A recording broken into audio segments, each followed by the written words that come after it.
Hello everyone. We are starting chapter number 6, that is triangle and its properties. First of all, we will study about the introduction of that chapter.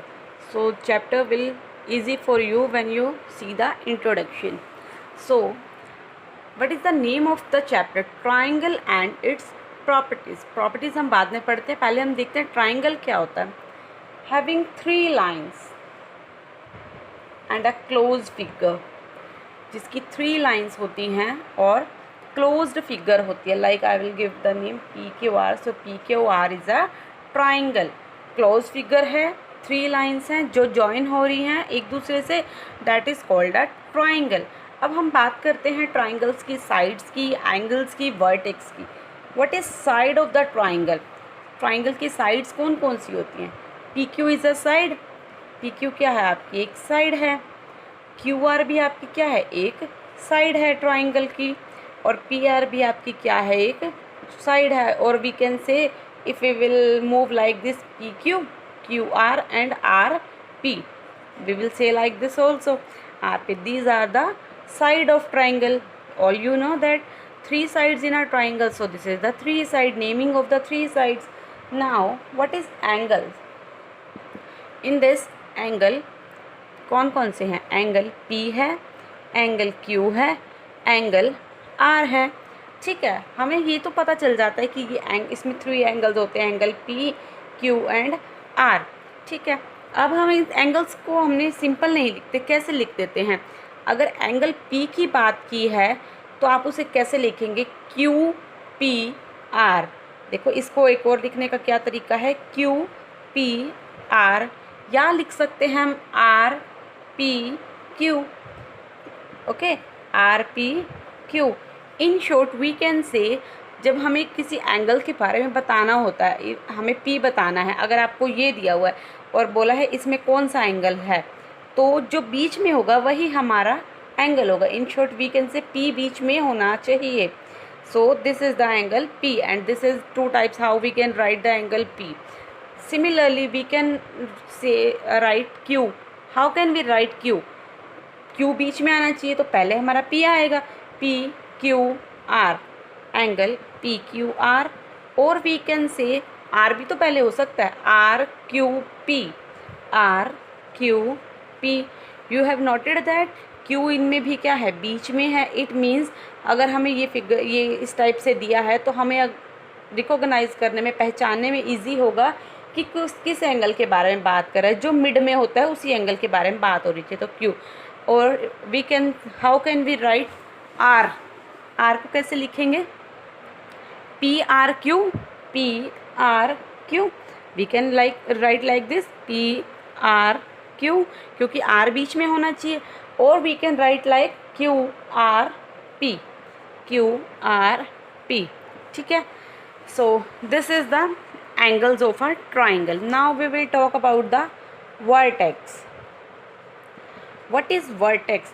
Vertex means vertex or vertices, same thing. We can write like this also, vertex or vertices. Vertices, इसमें क्या बात होती है? Vertex और vertices में corner की बात होती है, जो कॉर्नर पॉइंट्स होते हैं जहाँ पर 2 लाइंस आकर मीट होती हैं. अब क्या है? P क्या है? वर्टेक्स है, क्योंकि QP और RP दोनों P पॉइंट पर मैच हो रही हैं. ऐसे ही Q पॉइंट भी क्या है? वर्टेक्स है. PQ और RQ Q पर मैच हो रही हैं. And R also vertex, PR and QR किस पे मैच हो रही हैं? R पर आकर मीट हो रही हैं. So how many vertex we have? 3 vertex. Vertex P, vertex Q and vertex R. Okay, now we will talk about some more topics of this exercise in this chapter. Now we will talk about median. What is the median? If I will take a one triangle, I have taken that triangle. Okay, I will name it A B C. ठीक है, A B C हमारे पास एक triangle है. Median क्या होता है? किसी एक वर्टेक्स से एक लाइन आती है जो उसकी ऑपोजिट साइड से आकर मैच होती है, ऑपोजिट साइड पर आकर मिड पॉइंट पर मैच होती है. जैसे बोलने में ज़्यादा कंफ्यूजिंग है। चलिए फिगर से समझते हैं। ABC है एक ट्राइंगल, ए हमारा क्या है, वर्टेक्स है। तो ए से हमने एक लाइन ड्रॉ की, और वीकेंड से पूरी लाइन भी ड्रॉ कर सकते हैं। जो ए से लाइन आई है इसे हम नेम दे दिया बी। सो डी क्या हो जाएगा, इस BC लाइन का, ए के अपोजिट BC ही है, तो डी क्या हो जाएगा, BC का मिड पॉइंट होगा। D is the mid point of BC।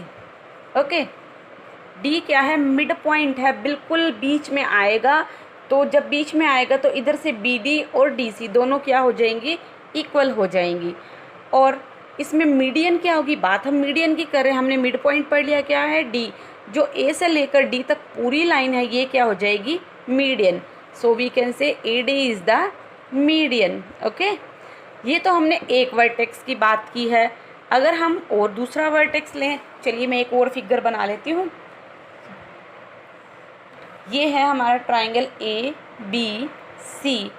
क्या अभी तो हमने A वर्टेक्स से समझ लिया, ऐसे ही B वर्टेक्स से, B वर्टेक्स है, B से एक लाइन जा रही है जो यहाँ पर आकर मैच होगी, ये क्या हो गया, D।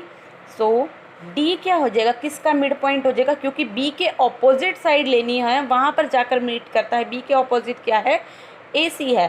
सो BD क्या हो गया, हमारी मीडियन होगी, और D क्या हो गया, मिड पॉइंट हो गया, किसका, AC का। सो D is mid point of AC। D क्या है, AC का मिड पॉइंट है। And what is the median, तो BD फुल क्या होगी हमारी, median. BD is median. Similarly हमने एक A वर्टेक्स से भी हो गया, B वर्टेक्स से भी हो गया, ऐसे ही C वर्टेक्स से कर लेते हैं हम। This is a triangle ABC। C vertex के अपोजिट लाइन क्या है, A। तो C से जो लाइन जाएगी वो D, तो इसका मिड पॉइंट क्या हो गया, D। किसका मिड पॉइंट, AB का, क्योंकि C के ऑपोजिट क्या है, AB है। सो D is mid point of AB।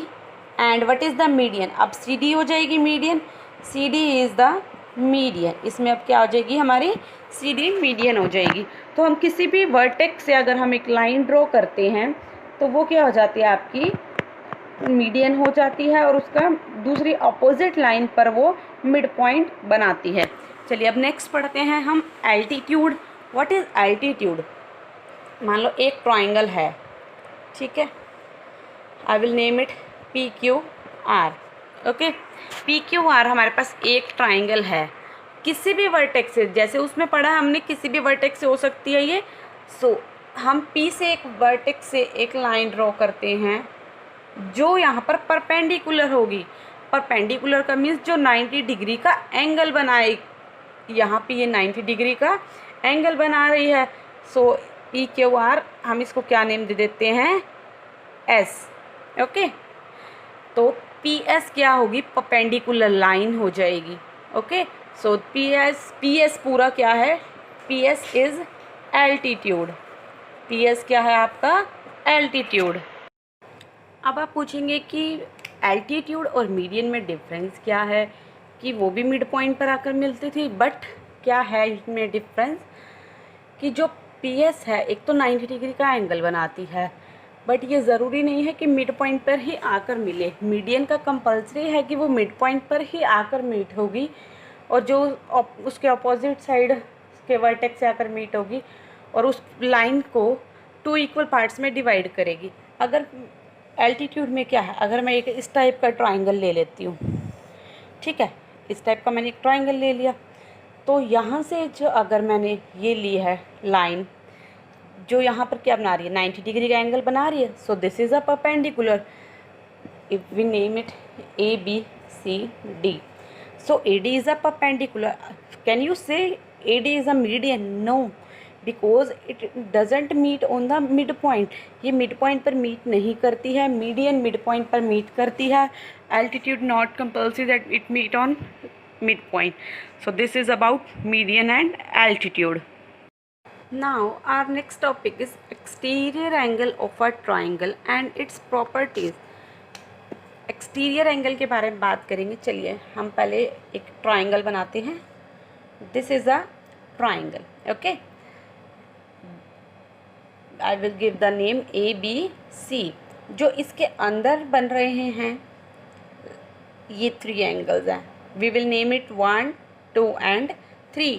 सो 1, 2, 3 क्या है? इंटीरियर एंगल है, क्योंकि ये ट्राइंगल के अंदर वाली साइड बन रहे हैं. That is called a interior angle. Exterior, जैसे नाम से ही पता चल रहा है, एक्सटीरियर मीन्स बाहर की साइड.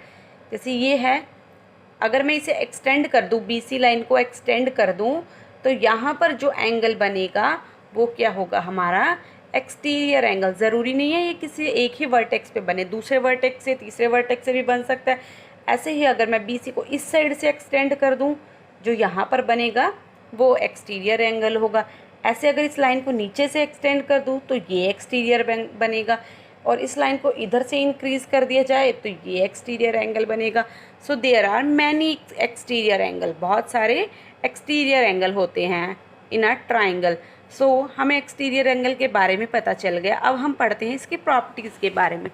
एक्सटीरियर एंगल की प्रॉपर्टी में क्या है? Sum of exterior angle is equal to the sum of 2 opposite angles of interior. जो, चलिए ब्रेकिंग मतलब जो आपको डेफिनेशन में पढ़ने में कन्फ्यूज़न है, तो इस डेफिनेशन को हम ब्रेक करके पढ़ते हैं. क्या कहा है मैंने? Exterior angle is equal to, I think ये हम एंगल ले लेते हैं, इसको नेम दे देते हैं 4. This is a exterior angle. Exterior angle is equal to, exterior angle होता है equal to what? Equal to opposite side of interior angle. Equal to opposite side. Opposite क्या है? मीन्स अगर आपको 4 एंगल फाइंड करना है तो आप उसके साथ वाला इंक्लूड नहीं करोगे, 3 नहीं लोगे, क्योंकि उसके ऑपोजिट वाले एंगल लेना है. 3 और 4 तो साथ साथ हैं, that we will not take. इसके ऑपोजिट एंगल कौन कौन से हैं? 1 और 2. तो 1 और 2 के सम के इक्वल होता है. दोनों के सम के क्या होता है? इक्वल. ओके, चलिए अब इसके एक एग्जाम्पल लेके करते हैं, उससे आपको ज़्यादा क्लियर हो जाएगा. Like I have taken that triangle ABC.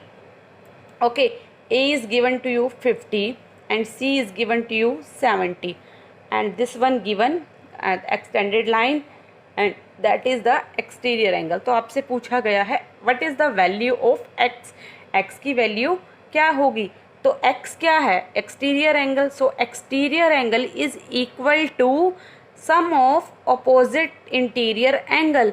Some of opposite, x के अपोजिट मीन्स जो x के साथ b है वो नहीं ले सकते हम. अपोजिट, अपोजिट क्या है? a और c है, मीन्स 50 और 70 है, दोनों के सम के इक्वल होगा. It means 50 + 70, x is equal to 120 हो जाएगा. Got it. अगर हम एक और एग्जांपल लें, इसी को मैं करती हूँ. यहाँ पे मैं आपको दे दूँ 110 और यहाँ पर मैं दे दूँ आपको x. ठीक है, अब मैंने कहा कि x की वैल्यू फाइंड करो. ज़रूरी नहीं है कि x एक्सटीरियर में ही पूछा जाएगा, इंटीरियर में भी पूछा जा सकता है, और यही प्रॉपर्टी यूज़ होगी. देखिए कैसे. एक्सटीरियर एंगल क्या है हमारा? 110 है, is equal to sum of opposite interior angle. Sum of opposite क्या क्या है? 50 एंड x है. सो 110, 50 इधर आकर माइनस होगा, इज इक्वल टू x. तो कितना बचेगा? 60. So what is the value of x? That is 60. अगर हम यहाँ पे इसको चेक करना चाहें तो x की वैल्यू कितनी निकली है हमारी? 60, और इन दोनों का सम कितना है? 110. इट मीन्स ये और एक्सटीरियर एंगल इक्वल आ गए. सो this is the basic video of chapter 6.